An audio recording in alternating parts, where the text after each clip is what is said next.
Time flies, and the 100-day mark of Trump's tenure is approaching. Recently, various signs have emerged, suggesting that this week is likely to be a crucial one for Trump, with the possibility of making some vital decisions and even reaching key turning points in both the complex situation of the Russia-Ukraine war and the intense China-US trade war. We can't help but wonder whether this series of changes is related to the special 100-day milestone of Trump's tenure. Although we don't know for sure yet, one thing is certain. As the 100-day deadline draws near, public opinion in the United States has become extremely agitated. The results of multiple public opinion polls mercilessly show that Trump's approval rating has not only dropped to a record low since he took office, but, even more astonishingly, it is also the lowest among all the US presidents in recent decades during their 100-day periods, including Trump's own first term. Frankly speaking, describing Trump's performance since he took office as mediocre is an understatement. In fact, since he took office, the policies and guidelines he has implemented have had fundamental problems, throwing the domestic and foreign affairs of the United States into chaos. In areas where he should have achieved something, such as ending the Russia-Ukraine war, there has been no progress at all. It can be seen that Trump must be extremely anxious recently. Without further ado, let's get straight to the point and analyze in depth why we predict that there is a high probability of a so-called turning point in the two key issues of the Russia-Ukraine war and the China-US trade war this week. First, let's look at the latest developments in the Russia-Ukraine war. Yesterday, during a television interview, US Secretary of State Rubio revealed a bombshell.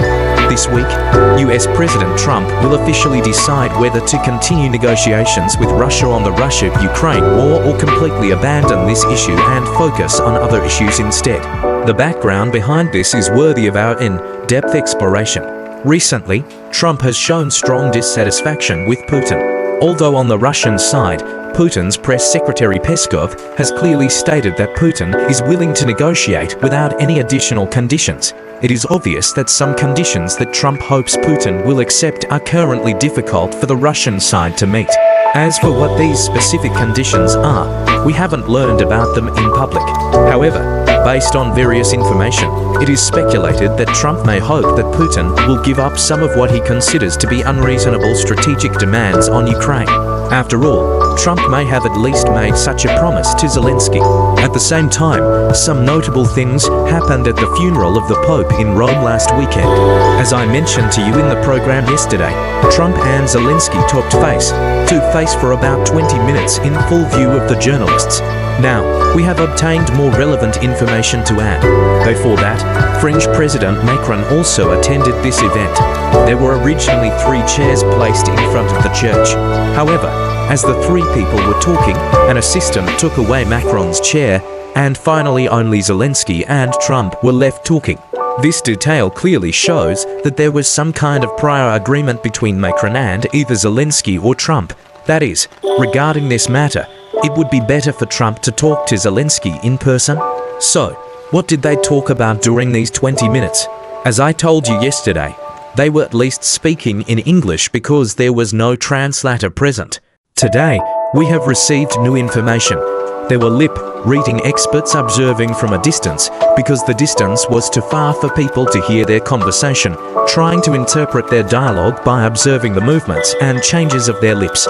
After analysis, the lip-reading experts revealed that according to the lip-reading interpretation, Trump seems to be making some promises to Zelensky, such as "this won't work, this we can probably consider," and other such remarks.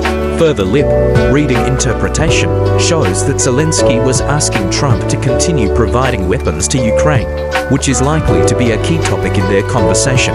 And Trump responded by saying, "Weapons can probably be provided, but there are other aspects that I can't agree to." So, what exactly are the other aspects that Trump mentioned? Further lip-reading research shows that Trump is very likely to be asking Zelensky to completely give up Ukraine's sovereignty over Crimea. As is well known, Crimea was forcibly annexed by Russia in 2014, and Ukraine has consistently asserted its sovereignty over the region. However, with the protracted deadlock of the Russia-Ukraine war and Ukraine's unfavorable situation on the battlefield, Zelensky has increasingly shown a lack of enthusiasm for continuing the conflict. Previously, Zelensky indicated a willingness to make certain concessions on the Crimea issue. It's important to note, though, that making concessions and giving up sovereignty are two entirely different concepts.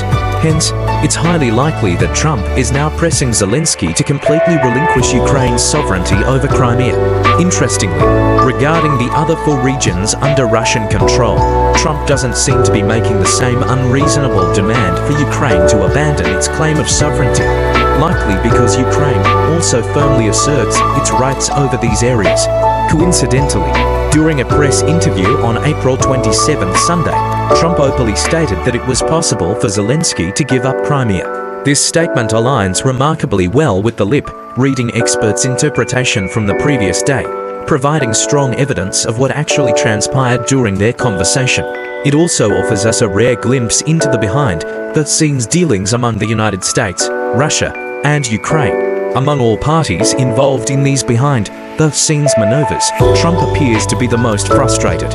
One can almost imagine him thinking, "Come on, Putin, I've gone to great lengths to get Zelensky to consider giving up Crimea. After all these efforts and promises, how can you still not cooperate? I'm almost at the 100-day mark of my presidency." Of course, this is just speculation about Trump's inner thoughts. This frustration likely explains why Rubio revealed in another interview that Trump will decide this week whether to continue negotiating with Putin on the Russia-Ukraine war or shift his focus entirely to other issues. If he does choose the latter, many suspect that the next big topic will be the China-US trade war. On the subject of the China-US trade war, the Trump administration remains confident. Treasury Secretary Bennett, for instance, has claimed that the US still holds the upper hand. But it's obvious to anyone paying attention that, at least when it comes to deciding whether and when to start negotiations, the initiative currently lies with China. We should be prepared that, if talks do commence, they won't involve direct conversations between the top leaders of the two countries. As I mentioned in yesterday's program, the Chinese Foreign Ministry spokesperson has already denied reports of direct communication between Chinese leaders and Trump, and I believe this is a reasonable stance.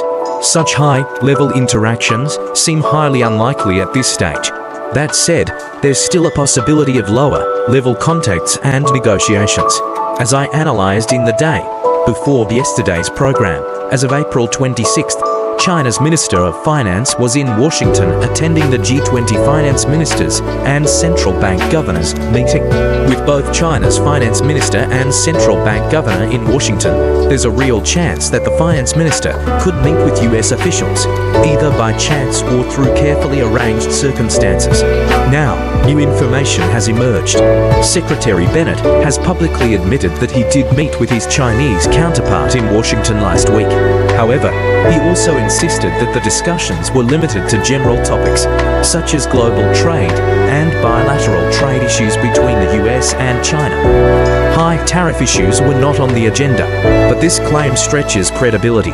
Given that they were discussing global and bilateral trade, it's hard to believe that the contentious issue of US-China tariffs didn't come up at all.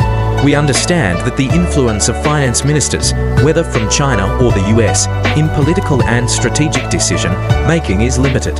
Nevertheless, these meetings can still serve as the first step in communication. Even if they're just superficial exchanges, they can help both sides gather information, understand each other's positions, and get a sense of each other's bottom lines. As I said yesterday, it's better to delay the start of negotiations. This approach can apply pressure on Trump and his team, especially if it extends beyond the 100-day mark of his presidency. Moreover, it gives us more time to prepare fairly in terms of negotiation strategies and agenda setting, ensuring that we enter any discussions fully prepared. Thank you all for watching. See you at the same time tomorrow.